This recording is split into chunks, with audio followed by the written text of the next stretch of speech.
সকালের সংবাদে আপনাকে স্বাগতম। প্রথমেই জানিয়ে দিচ্ছি সংবাদ শিরোনাম।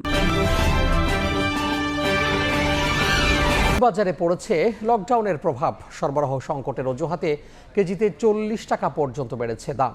চড়া ইলিশের দরও, এতে ক্ষুব্ধ ক্রেতারা। এদিকে সপ্তাহ জুড়ে অস্থিরতার পর কমতে শুরু করেছে পেঁয়াজের ঝাঁজ। প্রধান উপদেষ্টার ভাষণে একটি বিশেষ দলের স্বার্থ গুরুত্ব পেয়েছে বলে অভিযোগ তুলেছে জামাত। দলটির নায়েবে আমির ডাক্তার সৈয়দ আবদুল্লাহ মোহাম্মদ তাহের বলেছেন, এর মাধ্যমে নিরপেক্ষতা হারিয়েছে সরকার। 8 দলের যৌথ সংবাদ সম্মেলনে তিনি দাবি করেন, সরকারকে ভুল পথে নিয়ে যাচ্ছেন 3 উপদেষ্টা। নাম উল্লেখ না করে অবিলম্বে তাদের পদত্যাগ চেয়েছে জামাত সহ 8 দল।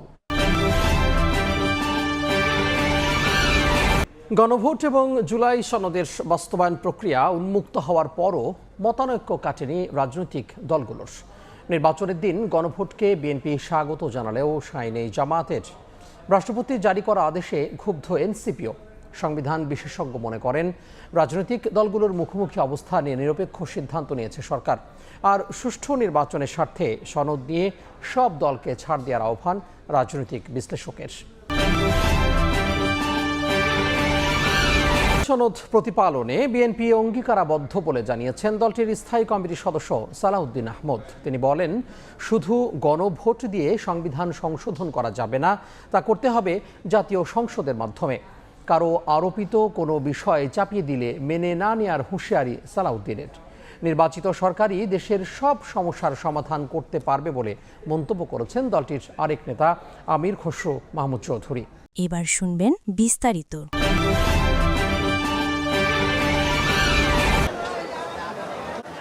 শুক্রবার রাজধানীর কারওয়ান বাজার ঘুরে দেখা যায়, সপ্তাহ ব্যবধানে 10 থেকে 50 টাকা পর্যন্ত বেড়েছে সবজির দাম। প্রতি কেজি সিম 140, ফুলকপি ও বাঁধাকপি প্রতি পিস 50 থেকে 60 টাকা, বেগুন করলা 100 টাকা সহ বেশিরভাগ সবজি বিক্রি হচ্ছে 70 টাকার ওপরে।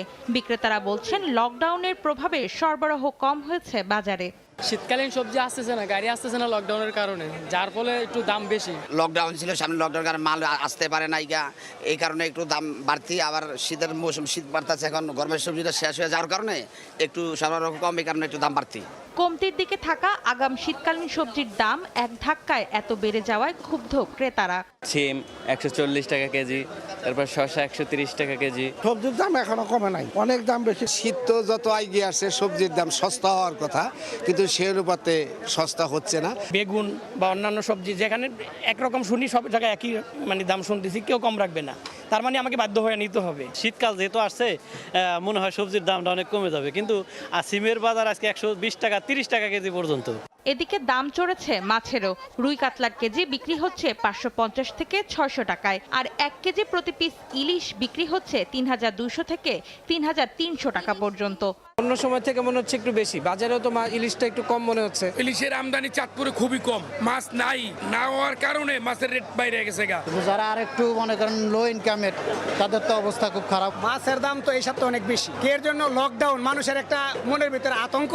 তবে কিছুটা স্বস্তি পেঁয়াজের দরে। আমদানি ঘোষণার পর 2 দিনে কেজিতে 10 টাকা কমে দেশি পেঁয়াজ বিক্রি হচ্ছে 110 টাকায়। কিনলাম 1 কেজি পেঁয়াজ 110 টাকা। বাণিজ্য মন্ত্রী, কৃষি মন্ত্রী যে হুঁশিয়ারি দিয়েছে, ওই হুঁশিয়ারিতে হাটঘাট আমদানি হয়েছে। এখন এই পেঁয়াজ রাখতে পারবে না কৃষক, সেজন্য হাটঘাট আমদানি হইলে তো পেঁয়াজ দাম একটু কমে। যার যার কাছে আছে ওইগুলো বেঁচে লাগতেছে, এখন কিছুদিন পরে গাছ বাড়াই যাবো, রাখতে পারবো না। এদিকে দাম কমেছে ডিম ও সোনালী মুরগির। সপ্তাহ ব্যবধানে 5 টাকা কমে লাল ডিমের ডজন বিক্রি হচ্ছে 125 টাকায়। সোনালী মুরগির দাম কমেছে কেজিতে 10 থেকে 20 টাকা। স্থিতিশীল ব্রয়লারের বাজার।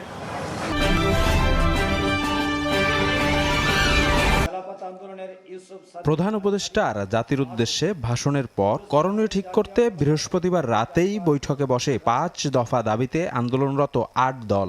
আনুষ্ঠানিক প্রতিক্রিয়া জানাতে শুক্রবার সকালে মগবাজার আল-ফালাহ মিলনায়তনে সংবাদ সম্মেলন করেন তারা।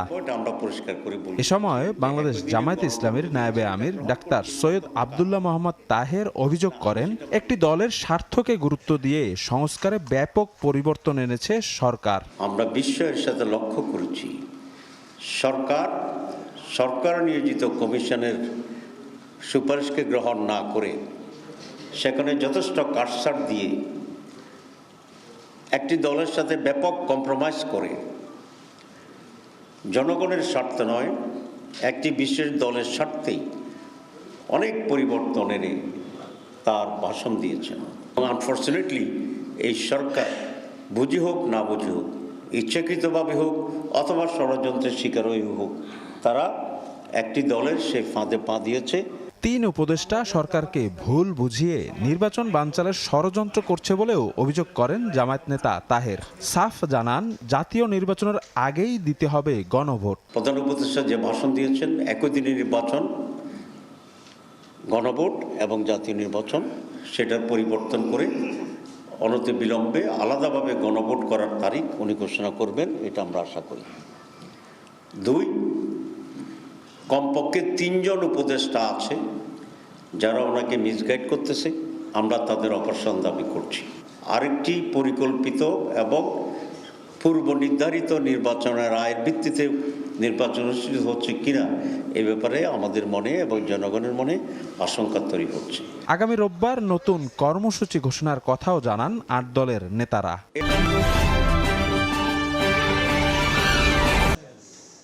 দীর্ঘ বৈঠকে ঐকমত্য এবং অনৈক্যের মধ্য দিয়ে তৈরি হওয়া জুলাই জাতীয় সনদের বাস্তবায়ন প্রক্রিয়া উন্মুক্ত করেছে অন্তর্বর্তী সরকার। তা নিয়েও মুখোমুখি রাজনৈতিক দলগুলো। প্রধান উপদেষ্টার ভাষণ এবং রাষ্ট্রপতির আদেশ জারির পর ক্ষুব্ধ প্রতিক্রিয়া এসেছে বেশ কিছু দলের পক্ষ থেকে।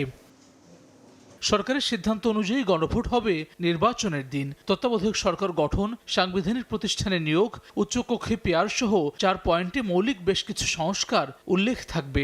সব প্রশ্নের জন্য একটি হ্যাঁ বা না দিয়ে মতামত জানাবেন ভোটাররা।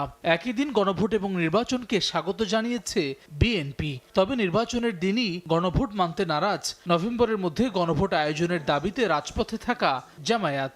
আর রাষ্ট্রপতি কর্তৃক আদেশ জারির সমালোচনায় এনসিপি। ঐকমত্য কমিশনের বিশেষজ্ঞ প্যানেলে কাজ করা জ্যেষ্ঠ আইনজীবী ডক্টর শরীফ ভূঁইয়া মনে করেন, রাজনৈতিক দলগুলোর পরস্পর বিরোধী অবস্থানে নিরপেক্ষ সিদ্ধান্ত নিয়েছে সরকার। গণভোটে রাজনৈতিক দলগুলোর নোট অফ ডিসেন্ট নিয়ে জনগণের মতামত জানার চেষ্টাকে স্বাগত জানাচ্ছেন তিনি। সরকার খুবই একটা নিরপেক্ষ অবস্থান থেকে এটা জারি করতে পেরেছেন। পরস্পর বিরোধী অবস্থানকে বিবেচনায় নিয়ে ওনারা একটা মধ্যবর্তী জায়গায় এসে আদেশটা জারি করতে পেরেছেন, যেটা একটা বৃহত্তর ঐক্যের জন্য ভিত্তি হতে পারে। উচ্চকক্ষ সংখ্যানুপাতিক পদ্ধতিতে হওয়া উচিত কিনা এই বিষয়টা গণভোটে নিয়ে যান, তখন আপনি অতিরিক্ত যেই তথ্যটা জানতে পারবেন সেটা হলো একটা বড় রাজনৈতিক দলের ভিন্ন মত সত্ত্বেও জনগণ এই বিষয়ে কি ভাবছে। জুলাই সনদ নিয়ে অন্তর্বর্তী সরকার রাইট ট্র্যাকে আছে বলে মনে করেন রাষ্ট্রবিজ্ঞানের এই অধ্যাপক। সুষ্ঠু নির্বাচনের স্বার্থে সনদ নিয়ে সবাইকে ছাড় দেওয়ার আহ্বান তার।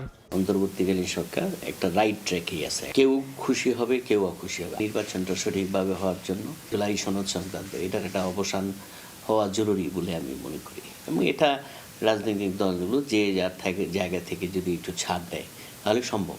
রাজনৈতিক দলগুলোর অনৈক্য পতিত স্বৈরাচারকে সুযোগ করে দিচ্ছে বলে মনে করেন এই বিশ্লেষক।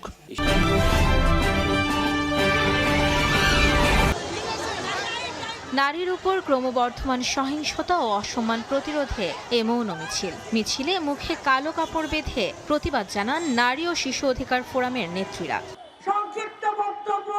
এর আগে রাজধানীর শাহবাগে সংগঠনটি আয়োজিত সমাবেশে বিএনপির স্থায়ী কমিটির সদস্য সালাউদ্দিন আহমেদ বলেন, যারা ভোটের নামে ধর্মকে নিয়ে ব্যবসা করছে তারাই নারীদের কর্মঘণ্টা কমিয়ে আনার কথা বলছে। 31 দফার মাধ্যমে নারীর অগ্রযাত্রা নিশ্চিত হবে বলেও জানান এই বিএনপি নেতা। দেশে একটি দল যারা ধর্মের নামে ব্যবসা করে, রাজনীতির ব্যবসা করে এবং বিভিন্ন রকমের জান্নাতের টিকিট বিক্রি করে রাজনীতি করতে চায়, ভোটের বৈতরণে পার হতে চায়। তারা বলছে কর্মঘণ্টা কমিয়ে দিতে হবে। তারা চায় নারীরা অন্তর্মহলে বন্দী থাকুক, সমাজের অগ্রগতি তারা চায় না। সেই কর্মঘণ্টা কমিয়ে দিলেই নারীদের কর্মসংস্থান কমে যাবে।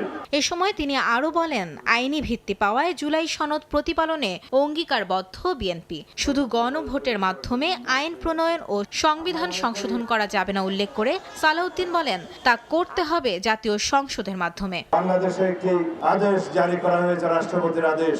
জুলাই জাতীয় সনদ যেভাবে রচিত হয়েছে প্রণীত হয়েছে, স্বাক্ষরিত হয়েছে, সেই জাতীয় সনদ আমরা অক্ষরে অক্ষরে প্রতিপালন করার জন্য অঙ্গীকারাবদ্ধ। গণভোটের মধ্য দিয়ে আইন প্রণয়ন করা হয়ে যাবে না, গণভোটের মধ্য দিয়ে সংবিধান সংশোধন হয়ে যাবে না, তার জন্য যে অবশ্যই জাতীয় সংসদ গঠিত হতে হবে। কোনো আরোপিত আইন দিয়ে, আদেশ দিয়ে, যে কোনো রকমের জবরদস্তিমূলক প্রস্তাব দিয়ে জাতীয় সংসদের সার্বভৌমত্বকে আমরা হস্তক্ষেপ করাতে দিতে চাই না। এদিকে চট্টগ্রামে এক সেমিনার শেষে সাংবাদিকদের প্রশ্নের জবাবে বিএনপির স্থায়ী কমিটির সদস্য আমির খসরু মাহমুদ চৌধুরী বলেন, দেশে যত সমস্যার সৃষ্টি হয়েছে নির্বাচিত সরকার ও প্রতিনিধিরাই এর সমাধান দিতে পারবেন। জনগণের নির্বাচিত প্রতিনিধিদের মাধ্যমে যত সমস্যার কথা এখন বলা হচ্ছে সব সমস্যার সমাধান হবে। ছোটখাটো বিষয়ে জনগণের মনোযোগ নেই উল্লেখ করে বিএনপি নেতারা বলেন, গণতান্ত্রিক পরিবেশে উৎসবমুখর নির্বাচন চায় দেশের মানুষ।